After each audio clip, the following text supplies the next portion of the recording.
जब मैं कोएब में ऑपरेशन करा सकता हूं तो 10 का मैं 15 लाख भी दे सकता हूं आपको। आप 10 का 7 कर रहे हैं, आपकी मर्जी। मैं 10 का 15 भी दे सकता हूं, मेरे पास पैसों की कमी नहीं है। लेकिन मेरे आंखों में आंसू सिर्फ इसलिए आए कि अचानक मेरे दिल में थोड़ी सी तकलीफ हुई हार्ट में, और आपने ऑपरेशन घोषित कर दिया, और ऑपरेशन करके मुझे 10 लाख रुपए का मेरे हाथ में बिल पकड़ा दिया।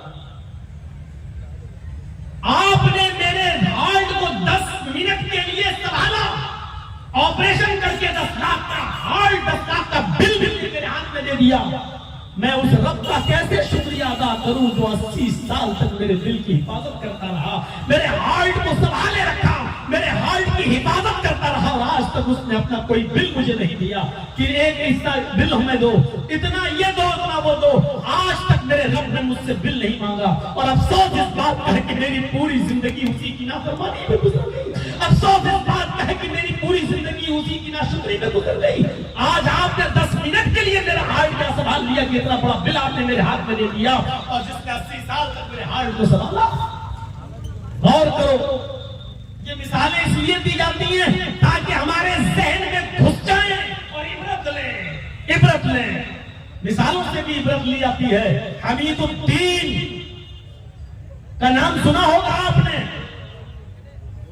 कीज और मरवान का हुक्मरान गुजरा है, 21 साल तक हुक्मरानी की है। 21 साल तक हमीदुद्दीन ने, अपने बाप के इंतकाल के बाद हमीदुद्दीन को हुक्मरान बनाया गया। 21 साल तक हुक्मरानी की है। जिस शहर के अंदर वो हुक्मरानी किया करता था, उसके बीचों बीच में उसका एक बाग था, एक गार्डन था, जहां वो थोड़ी देर आराम करने के लिए जाया करता था। उसकी एक लौंडी थी खातिमा, जो उसके लिए बिस्तर बिछाया करती थी।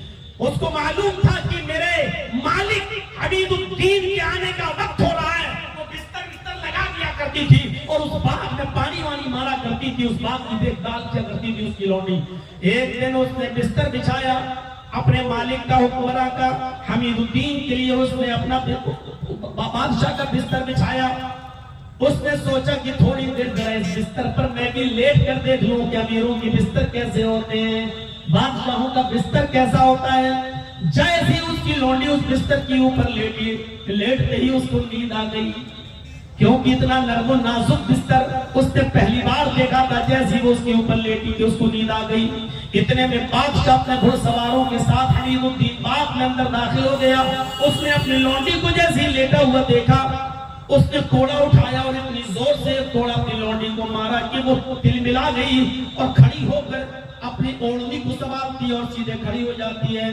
बादशाह ने कहा, गुस्ताख, तेरी हिम्मत कैसे पड़ी हमारे बिस्तर पर लेटने की? कहा कि नहीं, मैं बिस्तर बिछा रही थी और उसके ऊपर लेट गई कि देखूं, मैं सोना नहीं चाहती थी, लेकिन अचानक मुझे नींद आ गई। बादशाह ने 10 कोड़े उसको और मारे, लेकिन जब वो कोड़ा मारता जा रहा था तो उसकी लौंडी की चमड़ी उधड़ती जा रही थी, खून जमीन के ऊपर टपक रहा था। लेकिन वो लौंडी हर कोड़े पर मुस्कुराती जा रही थी, हर कोड़े पर हंसती जा रही थी। जब वो हमीदुद्दीन 10 कोड़े पूरे मार चुका तो कहता है कि लौंडी, तू हंस रही है, पहले तो एक कोड़े पर रो दिया करती थी, तेरे जिस्म से खून भी निकल रहा है, टपक रहा है, लेकिन तू आज रोने के बजाय हंस रही है, क्या तुझे तकलीफ नहीं हो रही है? उसकी लौंडी जवाब देती है, हाँ आका, मेरे मालिक, तकलीफ तो बहुत हो रही है, लेकिन मैं हर कोड़े पर मुस्कुरा रही हूँ, हंस रही हूँ। वही तो मैं जानना चाहता हूँ, मैं तो तुझे तकलीफ देने ही के लिए कोड़े मार रहा हूँ, लेकिन तू हर कोड़े पर मुस्कुरा क्यों रही है? तकलीफ क्यों तुझे हो रही है और तू खुद इस बात का इकरार भी कर रही है? वो लौंडी कहती है कि आज मैं इसलिए हंस रही हूँ कि मैं ये देखना चाह रही हूँ कि तू मुझे मार रहा है। तेरे इस बिस्तर पर मैं थोड़ी देर के लिए लेट गई, अगर चंद लम्हों के लिए लेट जाना, इस आरामदेह बिस्तर पर चंद लम्हों के लिए मैं लेट गई और मुझे नींद आ गई, अगर थोड़ी देर आराम से सोने की इस बिस्तर पर आराम के साथ सोने की इस बिस्तर पर ये सजा है तेरी अदालत में, तो मैं ये सोच रही हूँ कि फिर अल्लाह की अदालत में तेरी सजा क्या होगी, जो पूरी जिंदगी जिसने ऐशो आराम में गुजारी है और पूरी जिंदगी ऐसे आराम के बिस्तरों पर सोया है। जब तेरे इस आराम के बिस्तर पर तेरी एक लोंडी, तेरी एक खादिमा जो तेरी खिदमत करती है, तेरी एक लोंडी की सजा ये है कि वो चंद लम्हों के लिए सोई, तो आज उसको इतने कोड़े पड़े कि उसके जिस्म से लहू टपक रहा है, खून उसके जिस्म से टपक रहा है, आज उसके हाथ कोड़े पर तकलीफ हो रही है। जब तेरी अदालत में चंद लम्हों के लिए आराम से सोने वाली की ये सजा है, तो अल्लाह की अदालत में तेरी सजा क्या होगी, जिसकी पूरी जिंदगी ऐशो आराम में गुजरी है। इतना कहना था कि उस हमीदुद्दीन ने अपना कोड़ा जमीन के ऊपर फेंका, आंखों से आंसू आए, हुक्मरानी से खिलाफत से इस्तीफा दिया और उसी दिन से वाज़ो दावत और तबलीग में लग गया। और फिर पूरी जिंदगी उसने फकीरों की तरह जिंदगी गुजारी, गुमनाम हो गया, पता नहीं चलता था कि ये बादशाह है कौन है, वो गुमनामी की जिंदगी गुजारता रहा। ऐसे ही उसने पूरी जिंदगी दावत और तबलीग में गुजार दी, लोगों को वाज़ो नसीहत में गुजार दी और मस्जिद के करीब एक झोपड़ी में रहना शुरू कर दिया। फजर की नमाज जमात के साथ पढ़ने लगा, तहज्जुद गुजार बन गया, लोगों को उठते बैठते चलते फिरते नसीहतें करने लगा। यहाँ तक कि फिर उसी गुमनामी की जिंदगी में उस हमीदुद्दीन का इंतकाल हो गया। मेरे भाइयों, एक लोंडी का एक मामूली जुमले ने उसकी जिंदगी बदल दी, उसने खिलाफत छोड़ दी। मेरे भाइयों, जमाने के हुक्मरान कैसे इबरत और मौइज़त को कैसे बर्दाश्त करते थे, अपनी लोंडी की जबान से जुमला सुना, उन्होंने हुकूमत छोड़ दी। आज ये मिसालें हम भी सुनते हैं, लेकिन हमारे ऊपर जू तक नहीं रिंगता। आज ये सारी मिसालें हमारे सामने भी आती हैं, लेकिन हमें एहसास नहीं होता है। आज थोड़ी देर के लिए यहाँ जलसा सुनेंगे और उसके बाद जब यहाँ से जाएंगे तो अभी हम फिर पुरानी लय पर, फिर पुरानी लहर पर हम चलना शुरू कर देंगे। और ऐसा लगता है जैसे एंजॉयमेंट के लिए आए हैं, तलज्जुज़ के लिए आए हैं, लज्जत हासिल करने के लिए आए हैं। और फिर यहाँ से जाने के बाद कल चाय की होटलों पे बैठ के मौलवियों को नंबर दिए जाएंगे कि पहले नंबर पे किसकी तकरीर, दूसरे नंबर पे कौन अच्छा बोला, तीसरे नंबर पे कौन अच्छा बोला।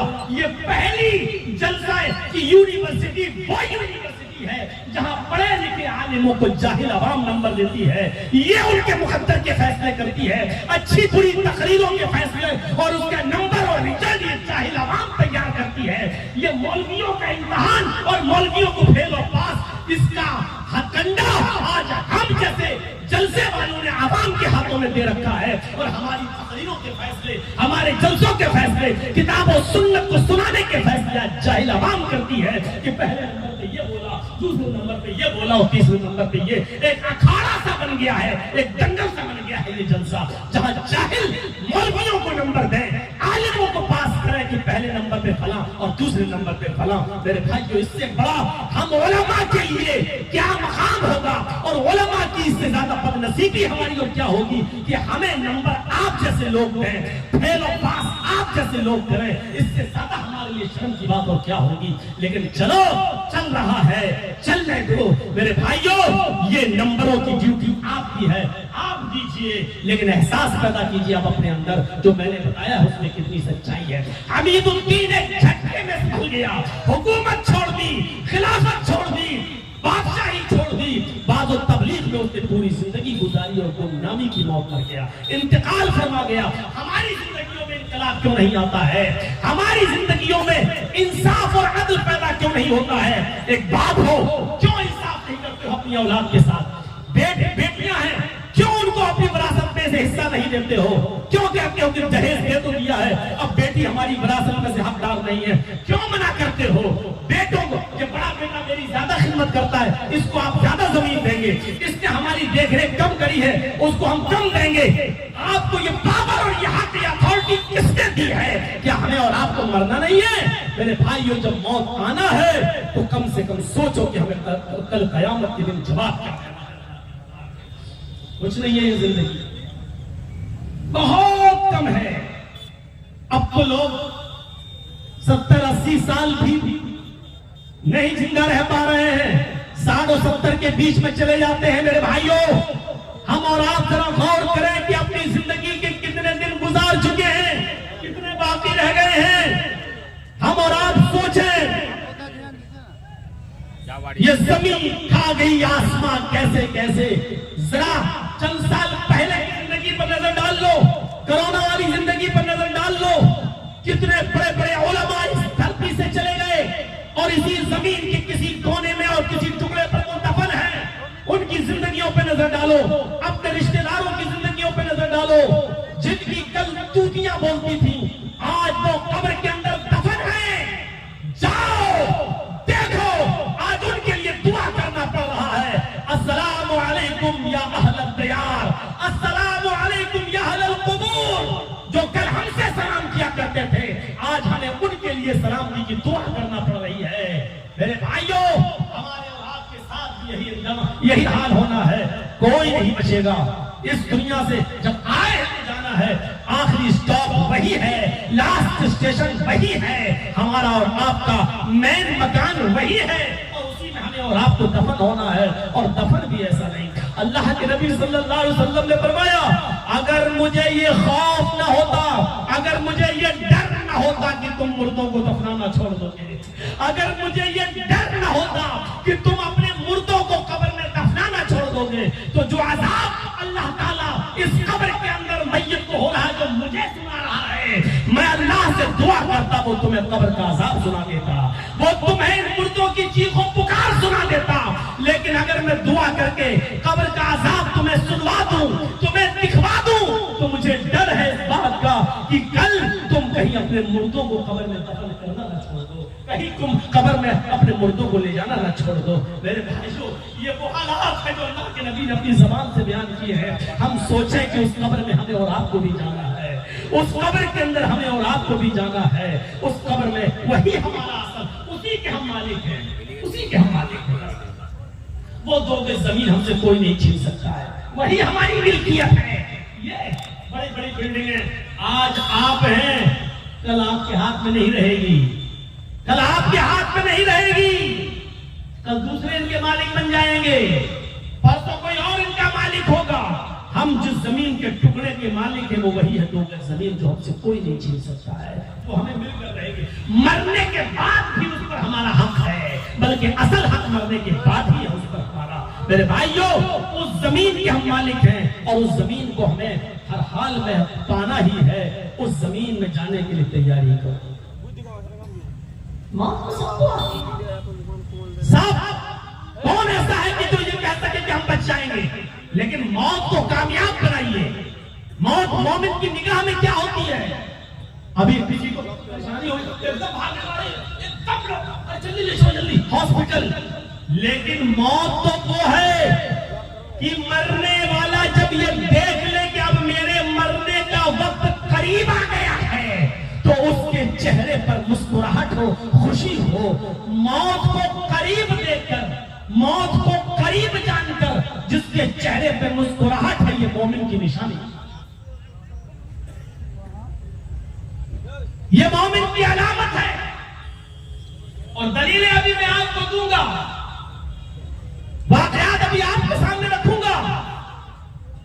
मौत को करीब देख लो, जान लो कि मेरी मौत का वक्त करीब है, तो मुस्कुराहट आ जाए चेहरे पर, खुशी हो, तो ये अहले ईमान की अलामत है।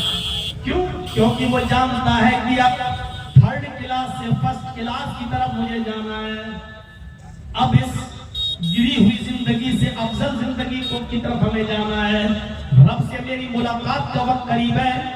भला जो आदमी 3rd क्लास से 1st क्लास की तरफ जाए तो उसको खुशी होनी चाहिए, खुशी होनी चाहिए।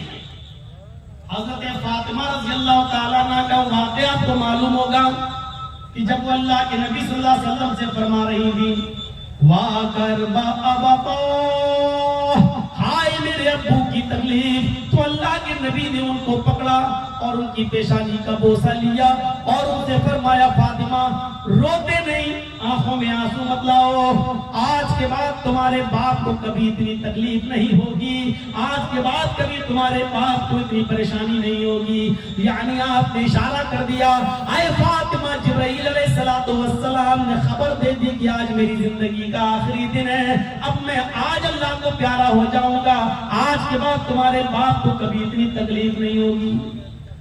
जब हजरत फातिमा ने ये सुना कि आज के बाद मेरे अब्बू इस दुनिया में नहीं रहेंगे, आप अल्लाह को प्यारे हो जाएंगे। तो हजरत फातिमा रज़ी अल्लाह ताला अन्हा रोने लगी, उनकी आंखों में आंसू आ गए।